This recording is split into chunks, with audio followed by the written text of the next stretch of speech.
இந்த திருப்புகழை பாடுனீங்கன்னா, மனமுருகி திருப்புகழ் பாடுனீங்கன்னா என்ன சார் கிடைக்கும்? இவர் பாட்டுக்கு திருப்புகழ் திருப்புகழ்ங்கிறாரு, என்ன கிடைக்கும்னா எல்லாமே கிடைக்கும். ஞானம் பெறலாம், நலம் பெறலாம், என்னாலும் வானம் அரசாலும் வரம் பெறலாம், மோன வீடேறலாம். சார் புரிகிற மாதிரி சொல்லுங்க சார்.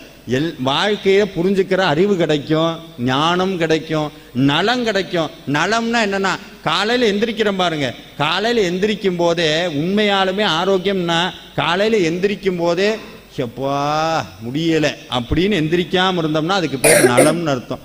சாப்பிட்ட சாப்பாடு ஜீரணமாய் சந்தோஷமாக இருந்தால் அது நலம்னு அர்த்தம். நினச்ச போது நினைக்கிறத வாங்கினா அது பட்டியல் போய்கிட்டே இருக்கும். திருப்தியாக இருக்கிறது, என்னைக்கும் திருப்தியாக இருக்கிறது. அது சொல்கிறார், எல்லாமே கிடைக்குங்கிறார். ஞானம் பெறலாம், நலம் பெறலாம், என்னாலும் வானம் பதவி கிடைக்கும். பதவி கிடைக்குமா சார்? திருப்புகழ் வாங்கினா பதவி கிடைக்கும்.